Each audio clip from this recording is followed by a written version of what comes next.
नमस्कार दोस्तों, सरोकार शिक्षण संस्थान में आपका स्वागत है।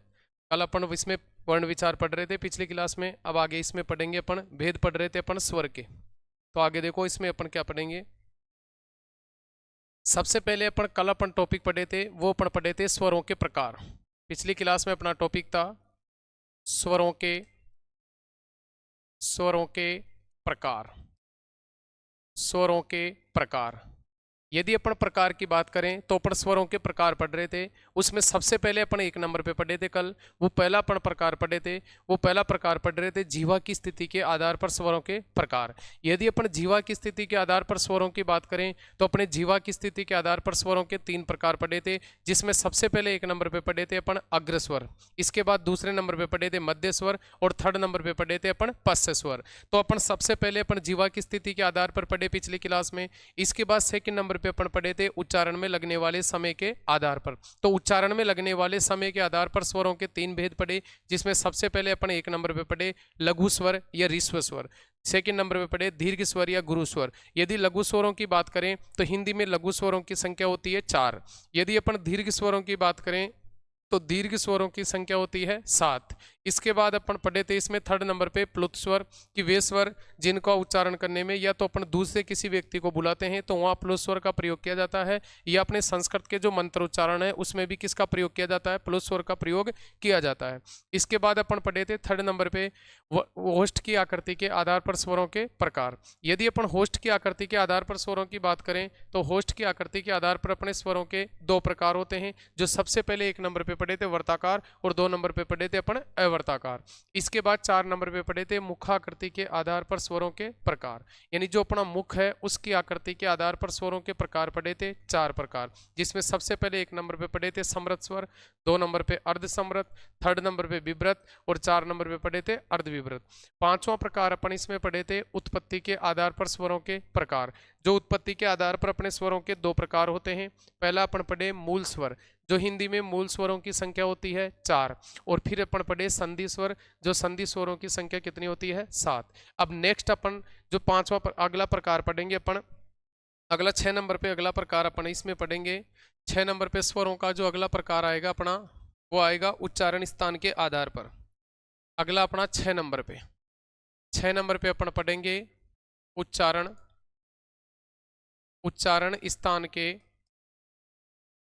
उच्चारण स्थान के उच्चारण स्थान के आधार पर उच्चारण स्थान के आधार पर स्वरों के प्रकार। यदि अपन उच्चारण स्थान के आधार पर स्वरों के प्रकार की बात करें तो उच्चारण स्थान के आधार पर अपने स्वरों के 6 प्रकार होते हैं। तो कौन कौन से होते हैं 6 प्रकार? तो देखो सबसे पहले एक नंबर पे आता है, वो आपका एक नंबर पे आता है कंठ। कौन सा आता है? कंठे। एक नंबर पे आता है कंठे। सेकंड नंबर पे आता है वो आपका आता है तालव्य। सेकंड नंबर पे क्या आता है? तालव्य। यदि अपन कंठे की बात करें तो इसमें होगा इनका उच्चारण स्थान इनका इनका उच्चारण स्थान इनका उच्चारण स्थान कंठ होता है। इनका उच्चारण स्थान कंठ होता है। तो सबसे पहला क्वेश्चन तो आपका ये पूछेगा कि जो कंठे स्वर हैं इनका उच्चारण स्थान क्या होता है? तो इनका उच्चारण स्थान होता है कंठ। क्या होता है इनका उच्चारण स्थान? कंठ। अब कंठे में अपने कौन कौन से आएंगे? तो कंठे में अपने को याद रखना है, जैसे अपने कंठे में वर्ण आएंगे, जैसे आपके कंठ में आएंगे वो आएंगे आपका ए और आ, यानी अपने 2 स्वर आएंगे। एक आएगा ए और सेकंड आएगा आपका आ। तो आपको याद रखना है कि यदि कंठे स्वर पूछे तो इनका उच्चारण स्थान कंठ होता है, और ये अपने 2 होते हैं, एक तो ए और दूसरा होता है आपका आ। तो ए और आ आपके कौन से स्वर होते हैं? कंठे स्वर होते हैं। इसके बाद सेकंड नंबर पे आते हैं, वो आपके सेकंड नंबर पे आते हैं तालव्य स्वर। सेकंड नंबर पे कौन से आते हैं? तालव्य स्वर। यदि तालव्य की बात करें तो इनका उच्चारण स्थान इनका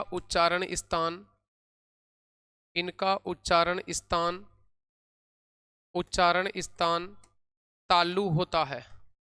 इनका उच्चारण स्थान तालु होता है। देखो तालव्य का, यदि अपने को तालव्य का उच्चारण स्थान पूछे कि तालव्य का उच्चारण स्थान क्या होता है, तो तालव्य का उच्चारण स्थान होता है तालु। तो तालु में अपने कौन कौन से स्वर आते हैं, तो तालव्य वाले स्वर हैं अपने, जैसे जैसे इसमें आता है आपका ई और ई। तो अपने छोटी ई और बड़ी ये दोनों कौन से स्वर होते हैं, अपने तालव्य होते हैं। आगे देखो अगला नंबर पे आता है अपना 3 नंबर पे, 3 नंबर पे आता है आपके मूर्धन्य। कौन से आते हैं, मूर्धन्य, मूर्धन्य स्वर। तो इसमें क्या आएगा, इनका उच्चारण स्थान, इनका इनका उच्चारण स्थान, इनका उच्चारण स्थान मूर्धा होता है, इनका उच्चारण स्थान मूर्धा होता है, इनका उच्चारण स्थान मूर्धा होता है। ठीक है, यानी मूर्धन्य स्वरों का उच्चारण स्थान क्या होता है, मूर्धा। अब मूर्धन्य स्वर में जैसे लगा के अपन पूछे, तो अपना मूर्धन्य स्वरों की संख्या 1 होती है, और वो कौन होती है, री। यानी मूर्धन्य स्वर अपना एक ही होता है, और एक कौन हो, वो री। जो री है अपनी वो मूर्धन्य स्वर होता है, री क्या होती है, मूर्धन्य स्वर। इसके बाद में 4 नंबर पे आते हैं, वो आपके 4 नंबर पे आते हैं होष्ठे। 4 नंबर पे क्या आते हैं, होष्ठे, होष्ठे स्वर, होष्ठे स्वर। इसमें अपन पढ़ेंगे इनका उच्चारण स्थान, इनका इनका उच्चारण स्थान, इनका उच्चारण स्थान होष्ठ होता है, इनका उच्चारण स्थान होष्ठ होता है, इनका उच्चारण स्थान क्या होता है, होष्ठ। यानी जिनका उच्चारण होठों के माध्यम से किया जाता है वो अपने कौन से स्वर होते हैं, होष्ठे स्वर होते हैं। यदि होष्ठे की बात करें तो अपने होष्ठे में आएंगे, जैसे जैसे इसमें आएगा आपका उ और उ। यानी अपने होष्ठे स्वरों की संख्या कितनी होती है, 2। यानी अपना जो छोटा उ और बड़ा उ है वो दोनों कौन से स्वर होते हैं, अपने होष्ठे होते हैं। ठीक है, इसके बाद अपन आगे बात करते हैं। इसके बाद 5 नंबर पे आते हैं आपके, वो 5 नंबर पे आते हैं कंठ तालु, कंठ कंठ तालु। 5 नंबर पे आएंगे आपके कंठ तालु, 5 नंबर पे आएंगे कंठ तालु, कंठ तालु स्वर, कंठ तालु स्वर। इनका उच्चारण स्थान, इनका इनका उच्चारण स्थान, इनका उच्चारण स्थान, उच्चारण स्थान कंठ व कंठ व कंठ व तालु होते हैं, कंठ व तालु होते हैं। इनका उच्चारण स्थान कंठ व तालु होते हैं। अब कंठ तालु में आएंगे अपने, जैसे जैसे कंठ तालु में आएगा ए और आई, ये दो आपके क्या होते हैं, कंठ तालु। अब इनको कंठ तालु क्यों कहते हैं, तो देखो इनका उच्चारण कंठ व तालु दोनों से होता है, इसलिए इनको क्या कहते हैं, कंठ तालु। जो अपना जो एन मिला है, ये ए बना है, वो ए प्लस ई से मिलकर बना है, ए और किससे बना है, ई से। और जो आपका आई बना है, ये आपका आई प्लस, सॉरी, ये आपका जो ए बना है वो ए प्लस, ये किससे बना है आपका, ए प्लस आई से बना है। किससे बना है, ए प्लस आई, ए से, सॉरी, ए प्लस ए से बना है। तो ये जो ए है वो इसका उच्चारण स्थान तो क्या होता है, कंठ। ए का उच्चारण स्थान तो कंठ होता है, और ई का उच्चारण स्थान होता है तालु। इसलिए ए और आई ये दोनों स्वर होते हैं वो आपके कौन से होते हैं, कंठ तालु होते हैं, क्योंकि इनका उच्चारण स्थान अपन कंठ से भी कर सकते हैं और इनका उच्चारण अपन तालु से भी कर सकते हैं। तो कंठ तालु स्वरों की संख्या पूछे तो इनकी संख्या कितनी होती है, 2। इसके बाद 6 नंबर पे अपन पढ़ेंगे, वो 6 नंबर पे आपका आता है कंठोष्ठे। 6 नंबर पे कौन सा आएगा, कंठोष्ठे। यदि 6 नंबर पे कंठोष्ठे की बात करें तो इसका होगा इनका उच्चारण स्थान। 6 नंबर पे कंठोष्ठे की बात करें अपन, ए प्लस ई बराबर, और इसमें ए प्लस ए बराबर आपका क्या हो गई, आई हो गई। अब इसमें बात कर रहे हैं कंठोष्ठे, इनका उच्चारण स्थान, इनका इनका उच्चारण स्थान, इनका उच्चारण स्थान कंठ व कंठ व होस्ट, इनका उच्चारण स्थान कंठ व होस्ट, कंठ व होस्ट होता है। इनका उच्चारण स्थान कंठ व होस्ट होता है। जैसे इसमें आएंगे आपके, वो दो आएंगे आपके, इसमें दो कौन कौन से स्वर आएंगे, एक तो आएगा आपका ओ और एक आएगा आपका औ। यानी कहने का मतलब ये है कि इनका उच्चारण स्थान कंठ और किससे होता है, होस्ट दोनों से होता है। कंठ से कैसे होता है, जैसे ओ का निर्माण हुआ है वो ए प्लस उ से हुआ है, किससे हुआ है, ए प्लस उ से। तो इसमें ए तो अपना क्या है, कंठ है, और आपका उ क्या है, होस्ट है। तो कहने का मतलब है जो कंठोष्टों की बात करें अपन, कंठोष्ट स्वर, यदि कंठोष्ट स्वरों की बात करें तो इनकी संख्या कितनी होती है, दो होती है। जो एक तो ओ होता है आपका और एक कौन सा होता है, औ। तो ये थे अपने स्वरों के प्रकार, जो अपन सबसे पहले 5 प्रकार पढ़ लिए थे। इसके बाद अपन आज जो छठा प्रकार पढ़े हैं वो उच्चारण स्थान के आधार पर स्वरों के 6 भेद होते हैं, जिसमें सबसे पहले अपन पढ़े वो कंठ है, कंठे। तो इनका उच्चारण स्थान कंठ से होता है, जिसमें अपने दो स्वर आते हैं, एक तो ए और एक आपका आ। इसके बाद सेकंड नंबर पे पढ़े अपन तालव्य। तालव्य में अपन पढ़े इनका उच्चारण स्थान तालु से होता है। कहां से होता है, तालु। जो तालव्य में अपने दो स्वर होते हैं, एक तो ई और एक ई, यानी छोटी और बड़ी, दोनों आपके कौन से स्वर होते हैं, तालव्य। इसके बाद अपन पढ़े मूर्धन्य स्वर। यदि अपन मूर्धन्य की बात करें तो इनका उच्चारण स्थान मूर्धा होता है। यदि हिंदी में मूर्धन्य स्वरों की संख्या पूछे तो हिंदी में मूर्धन्य स्वरों की संख्या होती है 1, जो आपकी होती है री। इसके बाद अपन 4 नंबर पे पढ़े होस्ट। होस्ट पढ़े कि वे जिनका उच्चारण स्थान क्या होता है, होस्ट है, कि जिनका उच्चारण स्थान होस्ट होता है। यदि अपन होस्ट की बात करें तो अपने होस्ट दो होते हैं, एक तो आपका कौन कौन सा होता है, एक तो छोटा ऊ और एक आपका बड़ा ऊ, ये दोनों होस्ट होते हैं। इसके बाद अपन आगे इसमें पढ़े कंठ तालु। तो इनका उच्चारण स्थान कंठ और तालु दोनों से होता है, इसलिए इनको क्या कहते हैं अपन, कंठ तालव्य स्वर कहते हैं। यदि हिंदी में कंठ तालु स्वरों की संख्या पूछे तो ये दो होती है, एक तो ए और एक आपका औ। ए आई, ए और आई। तो ए का उच्चारण स्थान, ए का उच्चारण स्थान पूछे चाहे आई का पूछे तो क्या बताना है, कंठ तालु, क्योंकि इनका उच्चारण स्थान कंठ से भी होता है, इनका उच्चारण स्थान तालु से भी होता है। इसके बाद 6 नंबर पे पढ़े अपन कंठोष्ट, कि इनका उच्चारण स्थान कंठ और होष्ट दोनों से होता है। तो एक तो आपका ओ और एक आपका औ। तो ये अपन स्वरों के भेद पढ़े, 6 भेद पढ़े। पहला भेद पढ़े थे जीवा की स्थिति के आधार पर, दूसरा भेद पढ़े उच्चारण काल के आधार पर, तीसरा भेद पढ़े होष्ट की आकृति के आधार पर, चौथा भेद पढ़े मुखाकृति के आधार पर, पांचवा पढ़े अपन उत्पत्ति के आधार पर, और छठा भेद पढ़े उच्चारण स्थान के आधार पर। जो कितने भेद पढ़े, पूरे 6 भेद पढ़े। ठीक है, अब अपन बात किसकी कर रहे थे, वर्णों की बात कर रहे थे। यानी वर्ण की परिभाषा पढ़े थे अपन कि ध्वनि के लिखित रूप को ही क्या कहते हैं, वर्ण कहते हैं। लेकिन यदि अपने हिंदी में वर्ण के भेद पूछे तो अपने वर्ण के 2 भेद होते हैं। जो पहला अपन पढ़ रहे हैं स्वर, अब सेकंड नंबर पे आता है आपका व्यंजन। तो अब अपन बात करते हैं सेकंड नंबर पे व्यंजन की, यानी अपने स्वर कंप्लीट हो गए। अब सेकंड नंबर पे अपन बात करते हैं किसकी, व्यंजन की। व्यंजन वर्ण, देखो सबसे पहला क्वेश्चन तो है व्यंजन किसे कहते हैं। तो व्यंजन की परिभाषा है कि वे वर्ण, वर्ण अपन स्वर को भी बोल सकते हैं और व्यंजन को भी बोल सकते हैं। तो व्यंजन की परिभाषा है कि वे वर्ण जिनका उच्चारण स्वरों की सहायता से किया जाता है उसे अपन क्या कहते हैं, व्यंजन। या फिर इसकी दूसरी परिभाषा ये होती है कि वे वर्ण जिनका उच्चारण करने पर मुंह से वायु बाधित होती हुई, कैसे बाधित होती हुई बाहर निकलती है, उसी को भी अपन क्या कहते हैं, व्यंजन कहते हैं। तो देखो इसकी परिभाषा क्या होती है, वे वर्ण, वे वर्ण जिनका उच्चारण, वे वर्ण जिनका, वे वर्ण जिनका उच्चारण, जिनका उच्चारण स्वरों की, स्वरों की सहायता से, स्वरों की सहायता से, वे वर्ण जिनका उच्चारण स्वरों की सहायता से, स्वरों की सहायता से, सहायता से किया जाता है, स्वरों की सहायता से किया जाता है, किया जाता है, उन्हें, उन्हें, उन्हें व्यंजन कहते हैं, उन्हें व्यंजन कहते हैं। पहली परिभाषा ये हो गई। इसके बाद इसी को परिभाषा दूसरी होती है, वे वर्ण,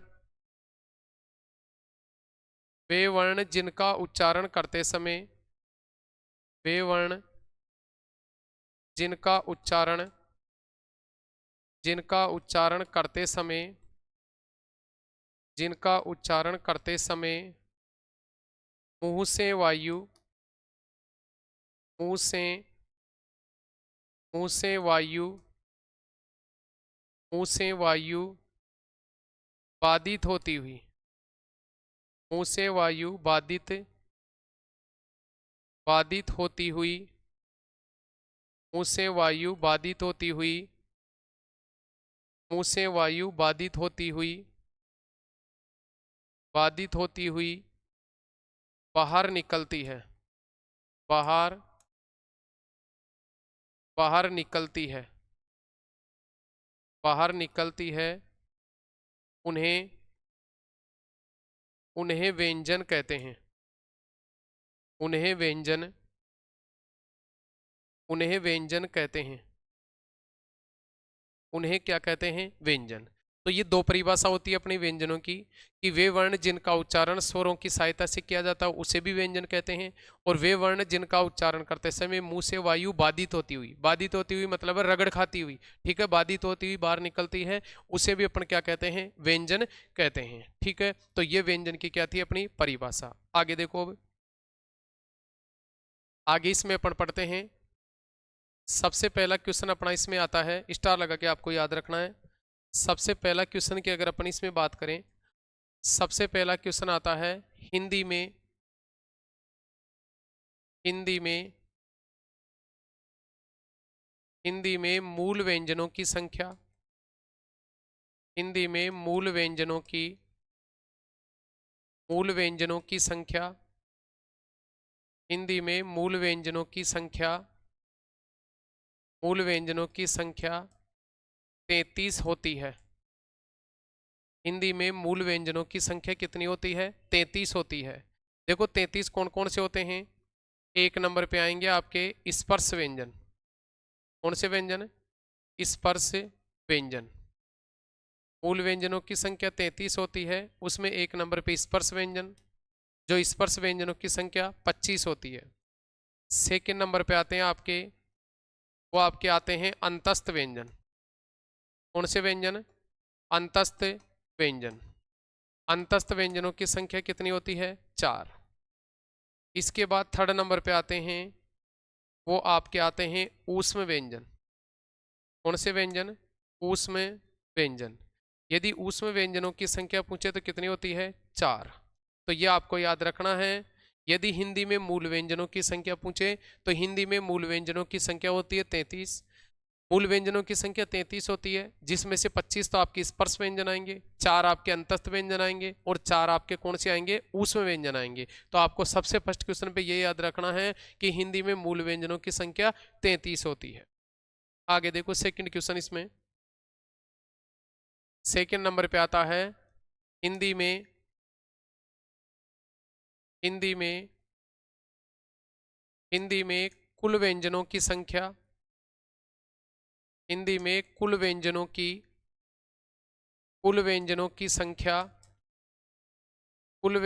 संख्या 39 होती है। हिंदी में कुल व्यंजनों की संख्या कितनी होती है 39। यानी आपको याद रखना है, मूल व्यंजन पूछे तो 33 बताना है, और यदि कुल व्यंजन पूछे तो कितने बताने हैं? 39 बताने हैं। अब 39 कौन कौन से होंगे? तो एक में तो आपका आ जाएगा मूल व्यंजन। क्या आ जाएंगे? मूल व्यंजन। जो अपन मूल व्यंजन पढ़ लिए, मूल व्यंजनों की संख्या पूछे तो कितनी बताना आपको? 33। इसके बाद सेकंड नंबर पे आएंगे, इसमें वो आपके आएंगे संयुक्त व्यंजन। कौन से व्यंजन? संयुक्त व्यंजन। सेकंड नंबर पे आएंगे आपके संयुक्त व्यंजन। यदि संयुक्त व्यंजनों की संख्या पूछे तो 4। इसके बाद थर्ड नंबर पे आएंगे, वो आपके आएंगे उत्क्षिप्त व्यंजन। कौन से व्यंजन? उत्क्षिप्त व्यंजन। थर्ड नंबर पे आएंगे आपके उत्क्षिप्त व्यंजन। उत्क्षिप्त। थर्ड नंबर पे आएंगे आपके उत्क्षिप्त व्यंजन। उत्क्षिप्त व्यंजन। उत्क्षिप्त व्यंजनों की संख्या कितनी हो गई? 2। तो इस प्रकार ये कुल व्यंजन कितने हो गए आपके 39। 33 और 4 37, 37 और 2 कितने हो गए आपके 39। तो पहला क्वेश्चन तो आपको ये याद रखना है कि हिंदी में मूल व्यंजनों की संख्या 33 होती है, लेकिन हिंदी में कुल व्यंजनों की संख्या पूछे तो कितनी बतानी है आपको 39 बतानी है। आगे देखो अगला क्वेश्चन अपना इसी में आता है, थर्ड नंबर पे थर्ड क्वेश्चन आता है हिंदी में। थर्ड क्वेश्चन है हिंदी में कुल वर्णों की संख्या। हिंदी में कुल वर्णों की संख्या। हिंदी में कुल वर्णों की संख्या 44 होती है। हिंदी में कुल वर्णों की संख्या कितनी होती है 44। देखो यहाँ वर्ण की बात हो रही है, ठीक है ना। व्यंजन में केवल व्यंजन ही आएंगे, लेकिन जहां बात वर्ण की होगी वहां स्वर भी आएगा आपका, और वहां आपका क्या आएगा व्यंजन भी आएगा। तो देखो यहाँ पर स्वर और व्यंजन दोनों की बात करें तो कुल वर्ण 44 हो गए।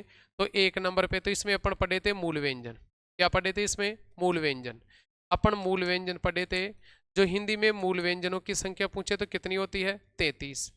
इसके बाद अपन सेकंड नंबर पे पढ़े थे इसमें स्वर। यदि अपन स्वरों की बात करें तो स्वरों की संख्या कितनी होती है 11। तो इस प्रकार आपके कुल वर्णों की संख्या कितनी हो गई 44 हो गई, सॉरी कुल वर्णों की संख्या कितनी हो गई 44। यानी 11 तो आपके मूल 11 तो आपके क्या आ गए स्वर आ गए, और 33 आपके क्या आ गए मूल व्यंजन। तो इस प्रकार अपने हिंदी में कुल वर्णों की संख्या पूछे तो कितनी हो गई 44 हो गई। कितनी हो गई 44। इसके बाद देखो अगला क्वेश्चन अपना क्या आता है, 4 नंबर पे अगला क्वेश्चन आता है हिंदी में। अगला क्वेश्चन है अपना हिंदी में देवनागरी। हिंदी में देवनागरी। हिंदी में देवनागरी लिपि के अनुसार। देवनागरी लिपि के अनुसार। हिंदी में देवनागरी लिपि के अनुसार कुल वर्णों की संख्या। कुल वर्णों की संख्या। हिंदी में देवनागरी लिपि के अनुसार कुल वर्णों की संख्या 52 होती है। कुल वर्णों की संख्या कितनी होती है 52। अब देखो 52 कौन कौन से होंगे। एक नंबर पे तो आएंगे आपके मूल व्यंजन। क्या आएंगे मूल व्यंजन। यानी कहने का मतलब है आपके इसमें पूरे व्यंजन आएंगे, सभी स्वर आएंगे, ठीक है। तो मूल व्यंजन कितने पढ़े अपन 33। मूल व्यंजन कितने पढ़े 33। सेकंड नंबर पे आते हैं आपके संयुक्त व्यंजन। कौन से व्यंजन संयुक्त व्यंजन। जो हिंदी में यदि संयुक्त व्यंजनों की बात करें तो भैया इनकी संख्या होती है 4। इसके बाद थर्ड नंबर पे आएंगे वो आपके आएंगे उत्क्षिप्त व्यंजन। कौन से व्यंजन उत्क्षिप्त व्यंजन। जो अपने हिंदी में उत्क्षिप्त व्यंजनों की संख्या पूछे तो कितनी होती है 2। इसके बाद आपके 4 नंबर पे आएंगे वो आपके आएंगे स्वर। क्या आएंगे स्वर। जो स्वरों की संख्या कितनी होती है 11। कितनी होती है स्वरों की संख्या 11। तो कहने का मतलब है हिंदी में देवनागरी लिपि के अनुसार अगर कुल वर्णों की संख्या पूछे तो कुल वर्णों की संख्या कितनी होगी आपकी 52 हो गई। तो 52 का मतलब ये है इसमें आपके स्वर भी आएंगे और इसमें आपके क्या आएंगे व्यंजन भी आएंगे, यानी दोनों मिलकर ही आपके कुल वर्णों की संख्या कितनी होगी 52। तो देखो इसमें मूल व्यंजन कितने हो गए आपके 33। यदि संयुक्त व्यंजनों की बात करें तो ये भी कितने हो गए 4। तो 33 और 4 37, 37 और 2 कितने हो गए अपने 39, और 39 और 11 कितने हो गए 50, ठीक है। इसके बाद इसमें 11 स्वर हो गए। इसके बाद अपन जो 5 नंबर पे पढ़ेंगे इसमें जो 5 नंबर पे आएंगे आपके अयोगवाह वर्ण। कौन से वर्ण आएंगे अयोगवाह वर्ण। यदि अपन अयोगवाह वर्णों की बात करें तो ये कितने होते हैं अपने 2। तो इस प्रकार कुल वर्णों की संख्या कितनी हो गई अपनी 52 हो गई। कितनी हो गई 52। तो आपको याद रखना है कि हिंदी में यदि देवनागरी लिपि के अनुसार पूछे कि हिंदी में देवनागरी लिपि के अनुसार कुल वर्णों की संख्या कितनी होती है, तो आपको याद रखना कुल वर्णों की संख्या कितनी होती है अपनी 52 होती है। तो कुल व्यंजन हो गए आपके 39 यहाँ तक, तो 11 ये हो गए और 2 आपके कौन से व्यंजन हो गए अयोगवाह वर्ण हो गए, ठीक है। तो इस प्रकार अपने ये हिंदी में देवनागरी लिपि के अनुसार कुल वर्णों की संख्या कितनी हो गई 52।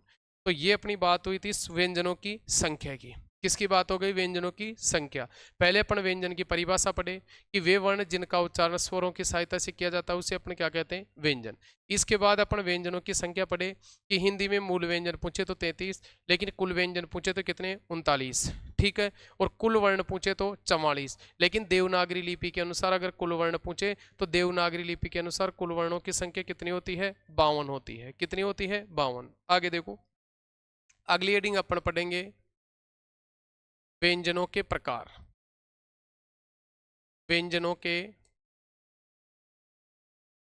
के प्रकार। व्यंजनों के क्या पढ़ेंगे? प्रकार। अब देखो, प्रकार में सबसे पहले अपन 1 नंबर पे पढ़ेंगे, वो 1 नंबर पे पढ़ेंगे स्पर्श व्यंजन। कौन से व्यंजन पढ़ेंगे 1 नंबर पे? स्पर्श व्यंजन। यदि अपन स्पर्श व्यंजन की सबसे पहले बात करें तो इस स्पर्श शब्द का शाब्दिक अर्थ होता है छूना। ठीक है। इसकी परिभाषा की बात करें तो इसकी परिभाषा होगी कि वे वर्ण जिनका उच्चारण करते समय वायु मुख के किसी न किसी भाग को स्पर्श करती हुई बाहर निकलती है, उसको कौन से व्यंजन कहते हैं? अपन स्पर्श व्यंजन कहते हैं। तो इसकी परिभाषा हो गई, वे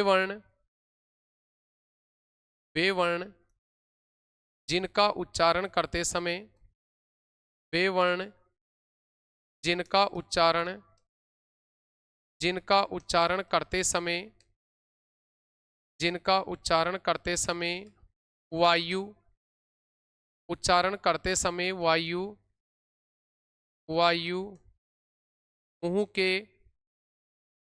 मुंह के किसी न किसी भाग को स्पर्श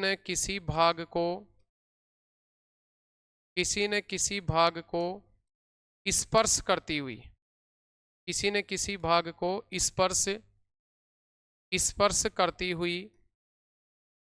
स्पर्श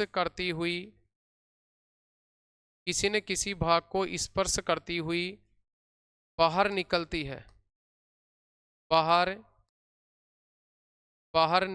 है, किसी न किसी भाग को स्पर्श करती हुई बाहर निकलती है,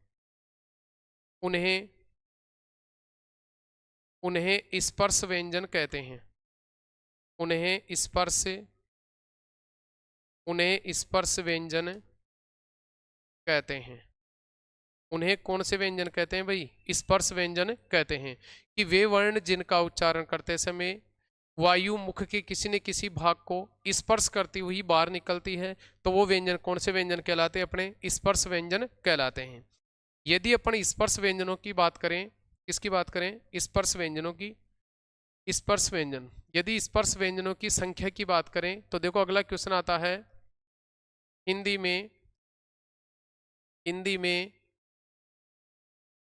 में स्पर्श व्यंजनों की संख्या, हिंदी में स्पर्श व्यंजनों की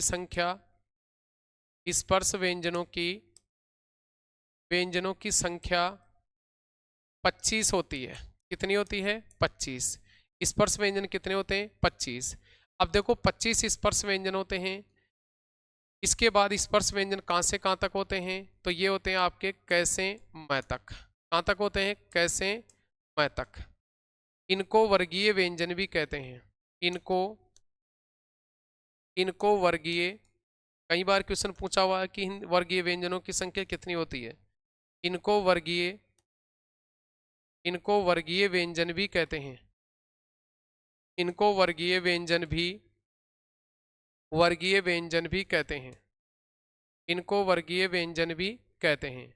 यानी इसमें अगर वर्ग की बात पूरे, अगर को वर्ग पूछे तो स्पर्श व्यंजनों में वर्ग कितने होते हैं? अपने 5 वर्ग होते हैं। कितने वर्ग होते हैं? 5। इसलिए इनको कौन से व्यंजन भी कहते हैं? वर्गीय व्यंजन भी कहते हैं।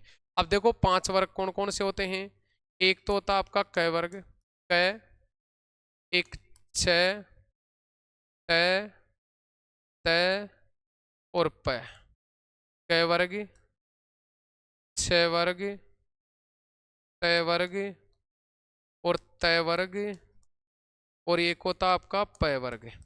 यानी कहने का मतलब है इसमें 5 वर्ग होते हैं, इसलिए इनको कौन से व्यंजन भी कहते हैं?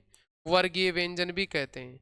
तो अपना क्वेश्चन ये है कि यदि हिंदी में वर्गीय व्यंजनों की संख्या पूछे तो हिंदी में वर्गीय व्यंजनों की संख्या कितनी होती है? 25। अब इनको वर्गीय व्यंजन क्यों कहते हैं? क्योंकि इनमें 5 वर्ग होते हैं, जैसे अपना क वर्ग, च वर्ग, ट वर्ग, त वर्ग और प वर्ग, इसलिए इनको वर्गीय व्यंजन भी कहते हैं। अब प्रत्येक वर्ग में 5 वर्ण होते हैं, इसलिए कुल वर्ण पूछे तो इसमें कुल व्यंजन पूछे तो 25 होंगे। जैसे क वर्ग में अगर अपन बात करें तो इसमें आएंगे क, ख, ग, घ और ये आपका घे। इसके बाद आएगा च, छ, ज, झ और ये। इसके बाद आएगा ट, ठ, ड, ढ और ण। फिर त वर्ग में आएगा त, थ, द, ध और न। इसमें आएगा प, फ, ब, भ और ये म। यानी कैसे लेकर मैं तक अपने व्यंजन होते हैं, वो कौन से व्यंजन होते हैं? स्पर्श व्यंजन। तो आपको याद रखना है, स्पर्श व्यंजनों का दूसरा नाम पूछे तो क्या बताना है? वर्गीय व्यंजन। अब इनको वर्गीय व्यंजन क्यों कहते हैं? क्योंकि इनमें कितने वर्ग होते हैं? 5 वर्ग। 5 वर्ग कौन कौन से? जैसे अपन बोलते हैं क वर्ग, जैसे अपन बोलते हैं च वर्ग, कौन सा वर्ग? च वर्ग। जैसे अपन बोलते हैं ट वर्ग, जैसे अपन बोलते हैं त वर्ग, कौन सा वर्ग? त वर्ग। और जैसे लास्ट आपका 5वां आ गया प वर्ग, कौन सा वर्ग? प वर्ग। इसलिए इनको कौन से व्यंजन कहते हैं? वर्गीय व्यंजन भी कहते हैं। तो ये थे अपने पहला प्रकार अपन पढ़े स्पर्श व्यंजन।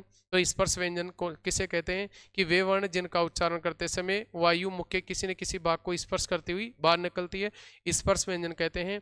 यदि हिंदी में स्पर्श व्यंजनों की संख्या पूछे तो 25 होती है, जो कैसे लेकर मैं तक होते हैं। इसमें 5 वर्ग होते हैं, इसलिए इनको वर्गीय व्यंजन भी कहते हैं। ठीक है, 5 वर्ग कौन से? क वर्ग, जैसे च वर्ग, ट वर्ग, त वर्ग और आपका प वर्ग, इसलिए इनको वर्गीय व्यंजन भी कहते हैं। आगे देखो सेकंड नंबर पे।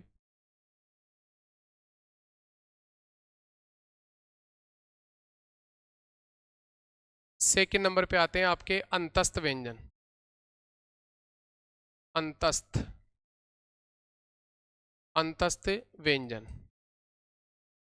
सेकंड नंबर पे आते हैं अंतस्थ व्यंजन। देखो अंतस्थ शब्द का यदि अपन शाब्दिक अर्थ पूछे तो इसका शाब्दिक अर्थ होता है बीच में। अंतस्थ का शाब्दिक अर्थ क्या होता है? बीच में। लेकिन अगर अंतस्थ व्यंजनों की यदि अपन परिभाषा की बात करें तो इसकी परिभाषा होगी वे वर्ण, वे वर्ण जो, वे वर्ण जो स्पर्श व्यंजन, वे वर्ण जो स्पर्श व्यंजन, स्पर्श व्यंजन तथा तथा ऊष्म व्यंजन, वे वर्ण जो स्पर्श व्यंजन तथा ऊष्म व्यंजनों के, स्पर्श व्यंजन तथा ऊष्म व्यंजनों के, ऊष्म व्यंजनों के मध्य स्थित हैं, मध्य, मध्य स्थित हैं, उन्हें, उन्हें अंतस्थ व्यंजन कहते हैं। उन्हें अंतस्थ व्यंजन, उन्हें अंतस्थ व्यंजन कहते हैं, उन्हें अंतस्थ व्यंजन कहते हैं। तो आपको याद रखना है कि वे व्यंजन जो स्पर्श व्यंजन तथा ऊष्म व्यंजन इन दोनों के मध्य स्थित होते हैं वो कौन से व्यंजन कहलाते हैं? अंतस्थ व्यंजन कहलाते हैं। यदि अपन हिंदी में अंतस्थ व्यंजनों की संख्या पूछें तो भैया इनकी संख्या होती है 4। और कौन कौन से होते हैं? ये होते हैं आपके ये, रे, ल और वह। देखो ये, रे, ल, वह, ये क्रम है वो आपके हिंदी वर्णमाला के अनुसार है। किसके अनुसार? हिंदी वर्णमाला के अनुसार, हिंदी वर्णमाला के, हिंदी वर्णमाला के अनुसार। यानी कई बार क्वेश्चन ये पूछता है कि अंतस्थ व्यंजनों का हिंदी वर्णमाला के अनुसार क्रम क्या होता है और यन संधि के अनुसार इसका क्रम क्या होता है। तो जो ये क्रम है वो अपनी हिंदी वर्णमाला के अनुसार है। ये, रे, ल और आपका वह, ये चारों हैं आपकी जो हिंदी वर्णमाला के अनुसार जैसे अपन कक्के में पढ़ते हैं, तो ये क्रम है। इसके बाद इसमें आपको सेकंड नंबर पे क्वेश्चन ये पूछता है यण संधि के अनुसार। किसके अनुसार? यण संधि, यण संधि के, यण संधि के अनुसार यण संधि के अनुसार अगर इनका सीक्वेंस पूछे आपको तो यण संधि के अनुसार इनका क्रम होता है ये, व, र और ल। यानी सबसे पहले ये आएगा, फिर व आएगा, फिर र आएगा और फिर लास्ट में क्या आएगा, ल आएगा। तो ये तो आपके हिंदी वर्णमाला के अनुसार है और ये क्रम आपका यण संधि के अनुसार। इसके बाद देखो इनको यण नाम दिया था, क्या नाम दिया था, यण। अगर यण वर्णों की बात करें तो इनको यण नाम किसने दिया था, तो इनको यण नाम दिया था पाणिनि ने। किसने नाम दिया था, पाणिनि ने।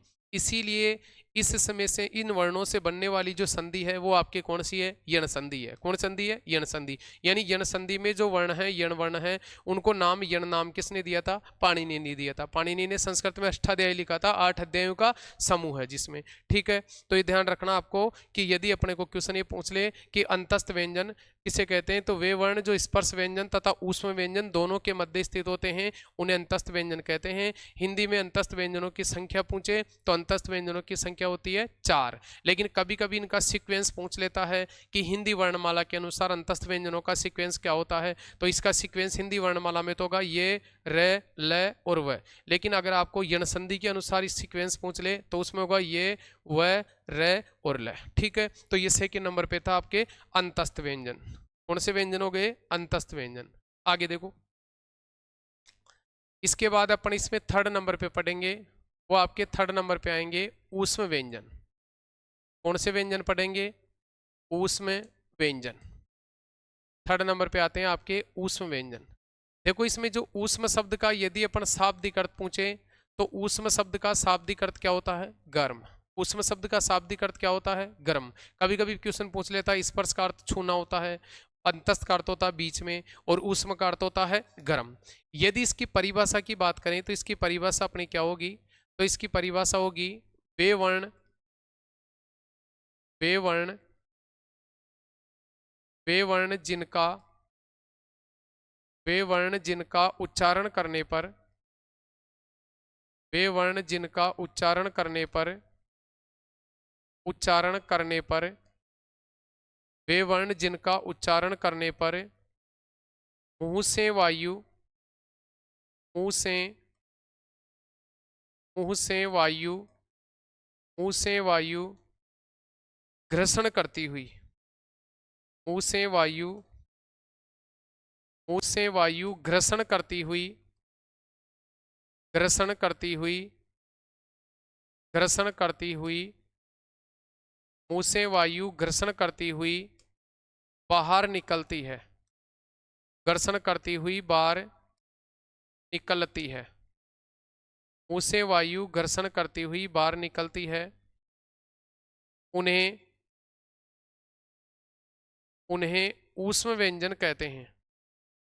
उन्हें ऊष्म व्यंजन, उन्हें ऊष्म व्यंजन कहते हैं। कौन सा व्यंजन कहते हैं भाई, उनको ऊष्म व्यंजन कहते हैं।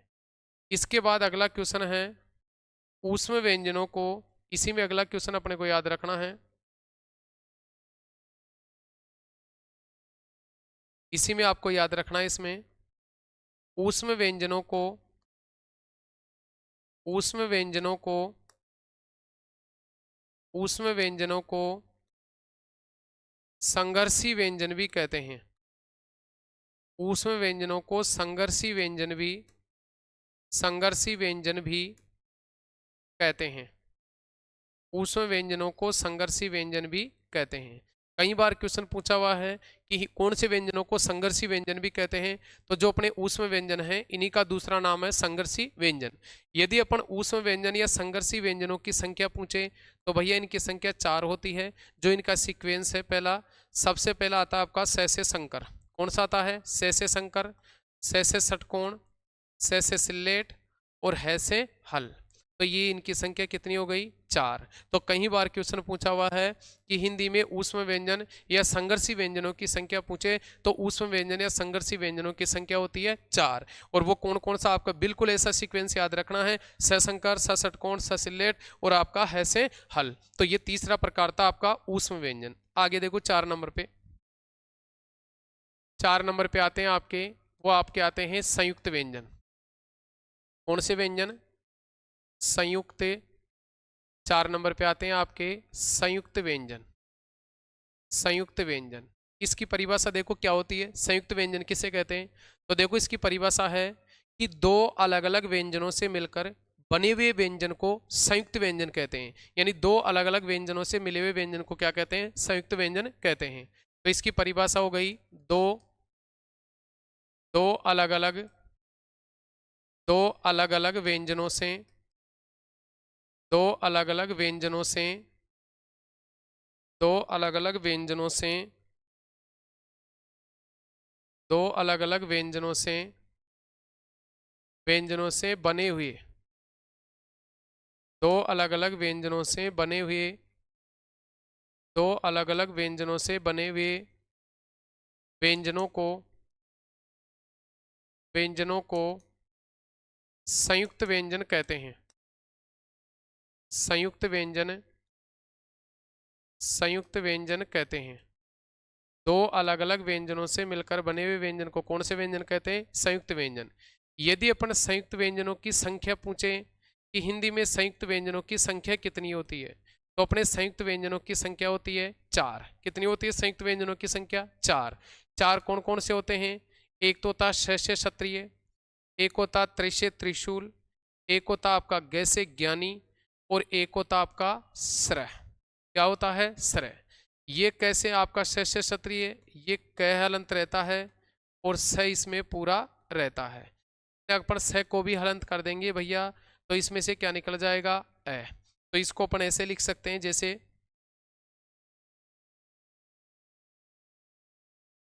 इसको अपन विकल्प चिन्ह लगा के ऐसे भी लिख सकते हैं, श हलंत हो जाएगा, तो इसमें से क्या निकल जाएगा आपका, ए निकल जाएगा। क्या निकल जाएगा, ए।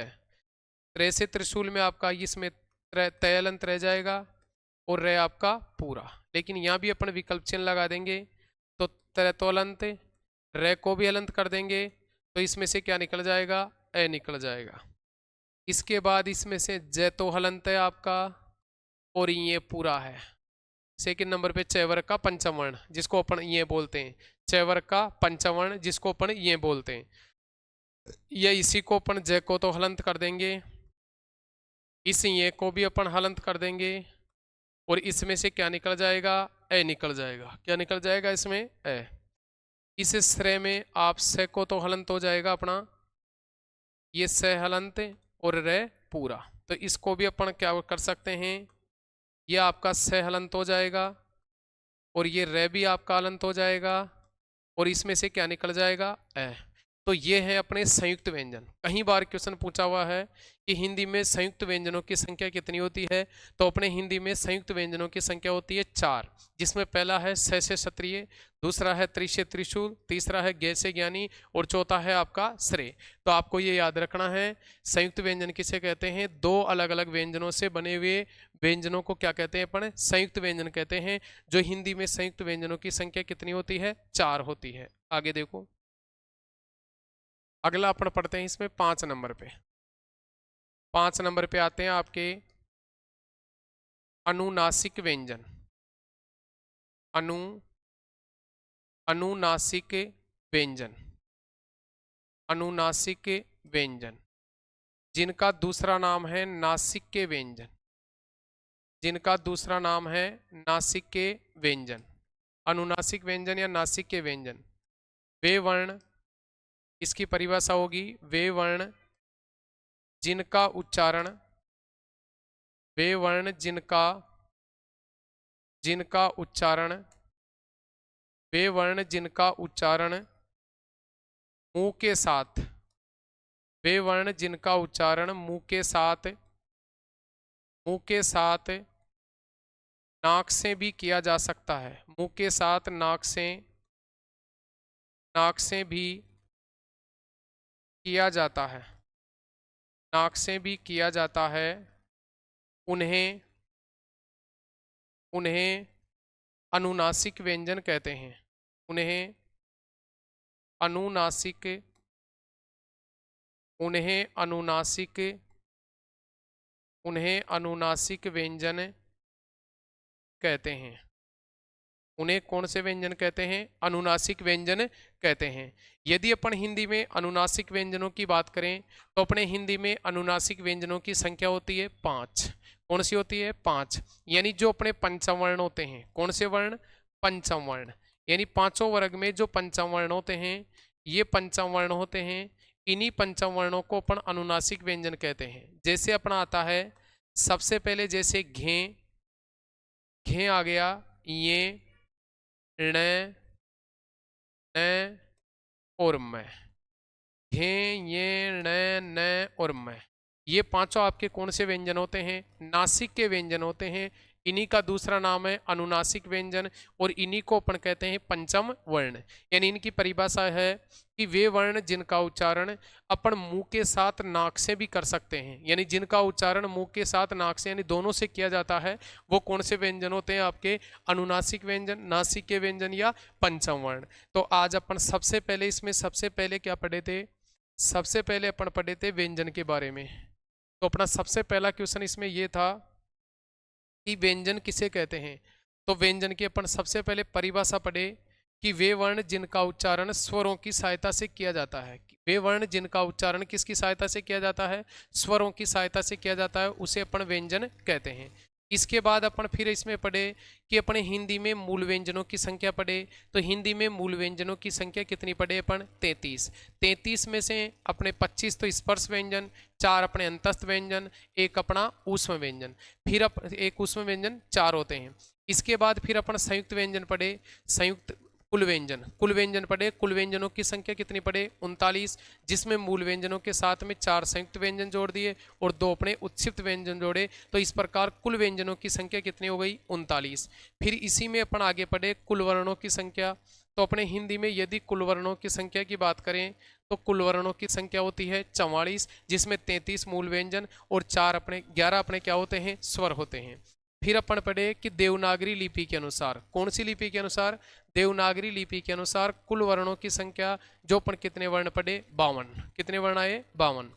इसके बाद अपन प्रकारों की बात करें थे तो सबसे पहले अपन पढ़े स्पर्श व्यंजन, जो स्पर्श व्यंजनों की संख्या 25 होती है। सेकंड नंबर पे पढ़े अंतस्थ व्यंजन, जो अंतस्थ व्यंजनों की संख्या 4 होती है। ऊष्म व्यंजनों की बात करें तो सबसे पहला क्वेश्चन तो अपने को ये पूछता है कि ऊष्म शब्द का शाब्दिक अर्थ क्या होता है। तो ऊष्म शब्द का शाब्दिक अर्थ होता है गर्म, कि वे वर्ण जिनका उच्चारण करने पर मुंह से वायु घर्षण करती हुई मतलब रगड़ खाती हुई बाहर निकलती है, उसको ऊष्म व्यंजन कहते हैं। जो ऊष्म व्यंजनों की संख्या होती है 4। ऊष्म व्यंजनों का दूसरा नाम ही पूछे तो उनका दूसरा नाम ही है संघर्षी व्यंजन। तो यदि अपने को हिंदी में संघर्षी व्यंजनों की संख्या पूछे तो वो भी अपने होते हैं 4। इसके बाद अपन 5 नंबर पे अगला चौथे नंबर पे पढ़े थे संयुक्त व्यंजन, कि 2 अलग अलग व्यंजनों से मिलकर बने हुए व्यंजन को संयुक्त व्यंजन कहते हैं। हिंदी में यदि संयुक्त व्यंजनों की संख्या पूछे तो संयुक्त व्यंजनों की संख्या 4 होती है। स से क्षत्रिय, त्रि से त्रिशूल, ग से ज्ञानी और श्रय।